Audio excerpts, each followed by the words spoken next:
राजकारणात काही चर्चा अशा असतात ज्या कधीच संपत नाहीत. परिस्थिती बदलते, चेहरे बदलतात, सत्तेची समीकरणं बदलतात, पण एक चर्चा मात्र पुन्हा पुन्हा समोर येते, ती म्हणजे देवेंद्र फडणवीस दिल्लीला जाणार का? केंद्रात मंत्रिमंडळ विस्ताराची चर्चा सुरू झाली.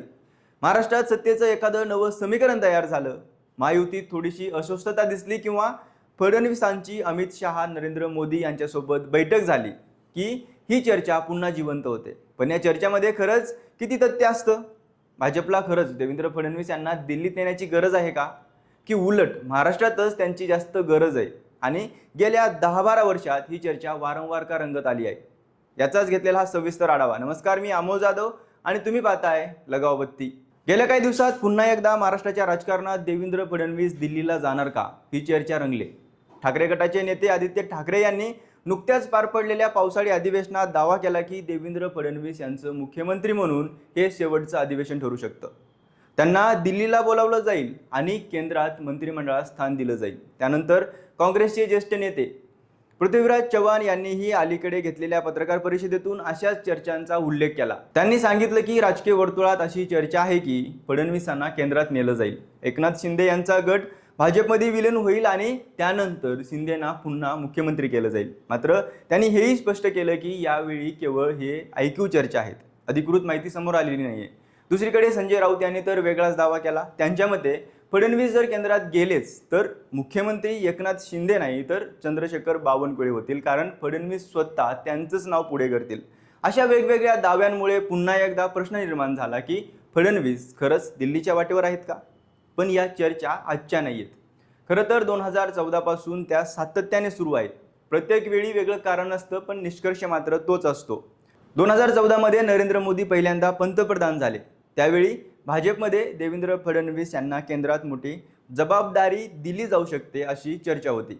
संसदेत अभ्यासू, इंग्रजी, हिंदी, मराठीवर प्रभुत्व असलेला आणि स्वच्छ प्रतिमेचा नेता म्हणून त्यांच्याकडे पाहिलं जात होतं. मात्र महाराष्ट्र विधानसभा निवडणुकीत भाजपला मोठं यश मिळालं आणि पक्षाने त्यांच्यावर मुख्यमंत्री पदाची जबाबदारी सोपवली. तेव्हापासून एक वाक्य कायम ऐकायला मिळू लागलं, आज नाहीतर उद्या फडणवीस दिल्लीला जाणार.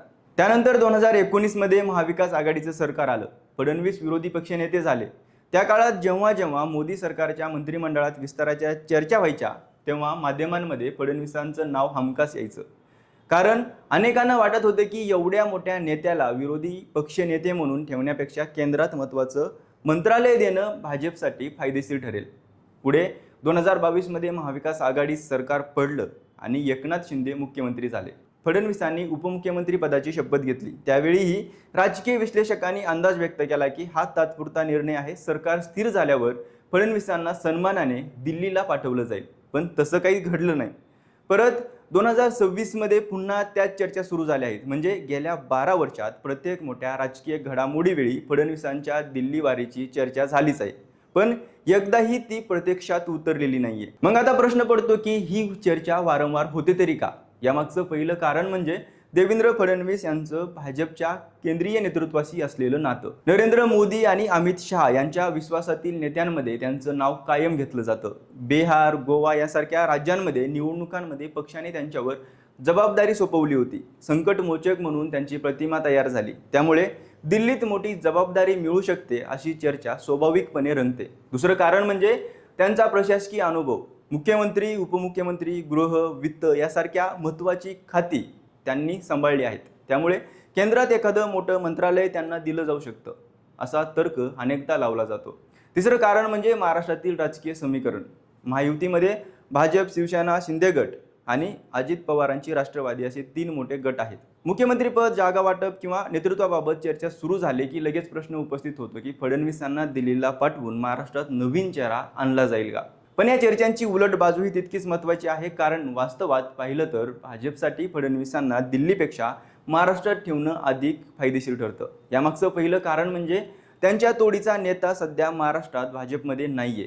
प्रदेश अध्यक्ष असोत, मंत्री असोत किंवा इतर ज्येष्ठ नेते, पण संपूर्ण महाराष्ट्रात त्यांच्या तोडीचा नेता नाही किंवा असा चेहरा नाहीये. प्रशासनाचा अनुभव, संघटन कौशल्य आणि निवडणूक जिंकण्याची क्षमता या चारही गोष्टी एकत्र असलेला नेता सध्या भाजपकडे फडणवीसांशिवाय दिसत नाही. दुसरं कारण म्हणजे महायुतीचं व्यवस्थापन. आज महाराष्ट्र सरकारमध्ये भाजपसोबत एकनाथ शिंदे यांची सेना आणि सुनीत्रा पवार यांच्या नेतृत्वातला अजित पवार गट आहे. दोघेही स्वतंत्र राजकीय वजन असलेले गट आहेत. जागा वाटपापासून धोरणात्मक निर्णयापर्यंत अनेक प्रश्न निर्माण होत असतात. अशा वेळी मध्यस्थी करून समन्वय साधण्याची भूमिका बहुतांश वेळा देवेंद्र फडणवीसच निभावतात. ते दिल्लीत गेले तर हा समतोल राखणं कठीण होऊ शकतं. तिसरं कारण म्हणजे आगामी निवडणुका. 2029 मध्ये विधानसभा आणि लोकसभा निवडणुका अशा महत्त्वाच्या निवडणुका आहेत. महाराष्ट्र भाजपची संपूर्ण निवडणूक रणनीती मोठ्या प्रमाणात फडणवीसांच्या नेतृत्वाभोवती फिरते. अशा परिस्थितीत पक्षाचा प्रमुख चेहरा राज्याबाहेर पाठवण्याचा धोका भाजप सहजासहजी पत्करणार नाही. चौथं कारण म्हणजे प्रशासन. जलयुक्त शिवार, समृद्ध महामार्ग, मेट्रो, पायाभूत सुविधा आणि गुंतवणूक अशा अनेक प्रकल्पांमध्ये फडणवीसांचा थेट सहभाग राहिला आहे. नोकरशाहीवर त्यांची मजबूत पकड आहे. मोठे निर्णय वेगाने घेण्याची त्यांची प्रतिमा आहे. त्यामुळे प्रशासनाच्या दृष्टीनेही त्यांचं राज्यात राहणं भाजपला अधिक फायदेशीर ठरू शकतं. पाचवं कारण म्हणजे संघटन.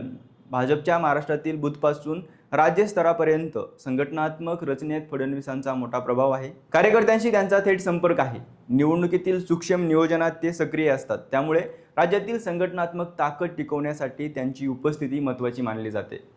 मात्र या सगळ्यात एक वेगळी बाजू आहे. फडणवीस यांनी स्वतः काही वेळा पत्रकारांच्या प्रश्नांना उत्तर देताना असं म्हटलंय की पक्षाने आदेश दिला तर कोणतीही जबाबदारी स्वीकारण्यास मी तयार आहे. काही मुलाखतींमध्ये त्यांनी अर्थ खात्यांसारख्या जबाबदारीबद्दल सकारात्मक भूमिका व्यक्त केली होती. पण त्यांनी कधीही मी दिल्लीला जाणारच असा दावा केलेला नाहीये. म्हणजे त्यांनी दार बंदही केलं नाही आणि उघडंही ठेवलं नाहीये. अंतिम निर्णय पक्ष नेतृत्वाचाच असेल एवढंच त्यांनी स्पष्ट केलंय. याचाच अनेकदा चुकीचा अर्थ लावला जातो आणि प्रत्येक मंत्रिमंडळ विस्तारावेळी त्यांच्या नावाची चर्चा सुरू होते. आणखी एक महत्त्वाचा मुद्दा म्हणजे विरोधकांचं राजकारण. जेव्हा विरोधी पक्ष म्हणतो की फडणवीस दिल्लीत जाणार तेव्हा त्यामागे एक राजकीय संदेशही असतो. भाजपमध्ये नेतृत्व बदलणार आहे, महायुतीत अस्थिरता आहे किंवा मुख्यमंत्री पद धोक्यात आहे असा माहोल तयार करण्याचा प्रयत्न त्यातून केला जातो. त्यामुळे या चर्चांना राजकीय रंग अधिक चढतो. पण आजच्या घडीला भाजपच्या दृष्टीने परिस्थिती पाहिली तर महाराष्ट्र हे पक्षासाठी देशातील सर्वात महत्त्वाच्या राज्यांपैकी एक आहे. लोकसभा किंवा विधानसभा दोन्ही निवडणुकीच्या दृष्टीने महाराष्ट्राचं महत्त्व मोठं आहे. अशा राज्यात सर्वात प्रभावी नेता दिल्लीला पाठवणं हा निर्णय भाजप सहजासहजी घेईल अशी शक्यता सध्या तरी कमी वाटते. याचा अर्थ फडणवीस कधीच केंद्रात जाणार नाही असा नाहीये. भविष्यात राष्ट्रीय राजकारणात त्यांची भूमिका वाढू शकते. केंद्रीय मंत्रिमंडळ, पक्ष संघटना किंवा इतर कोणतीही जबाबदारी त्यांना मिळू शकते. पण सध्याच्या राजकीय परिस्थितीत भाजपला त्यांची गरज दिल्लीपेक्षा महाराष्ट्रात अधिक आहे. हे वास्तव अनेक राजकीय विश्लेषकही मांडतात. म्हणून आज जे दावे केले जात आहेत, आदित्य ठाकरे असोत, पृथ्वीराज चव्हाण असोत किंवा इतर विरोधी नेते, त्या सर्वांकडे सध्या राजकीय तर्क म्हणून पाहावं लागेल. कारण ना भाजपने अधिकृत घोषणा केली आहे ना स्वतः फडणवीसांनी मुख्यमंत्रीपद सोडण्याचे संकेत दिले आहेत. त्यामुळे एक गोष्ट स्पष्ट दिसते, देवेंद्र फडणवीस दिल्लीला जाणार ही चर्चा महाराष्ट्राच्या राजकारणात पुढेही वेळोवेळी रंगत राहील. पण चर्चा आणि वास्तव यामध्ये मोठा फरक असतो. आजच्या घडीला भाजपसमोर सर्वात मोठं आव्हान म्हणजे महाराष्ट्रातील आपलं राजकीय वर्चस्व टिकवणं आणि आगामी निवडणुकांची तयारी करणं. आणि त्या दोन्ही गोष्टींसाठी पक्षाला फडणवीसांची गरज मुंबईत अधिक आहे की दिल्लीत, याचं उत्तर सध्या राजकीय परिस्थितीत अनेकांना स्पष्ट दिसतं. बाकी तुम्हाला काय वाटतं? देवेंद्र फडणवीस भविष्यात केंद्राच्या राजकारणात जाणार का, की पुढची काही वर्षे ते महाराष्ट्रातच नेतृत्व करत राहतील? तुमचं मत कमेंटमध्ये नक्की सांगा आणि अशाच राजकीय घडामोडी पाहण्यासाठी आपल्या लगावबत्ती या यूट्यूब चॅनलला नक्की सबस्क्राईब करा.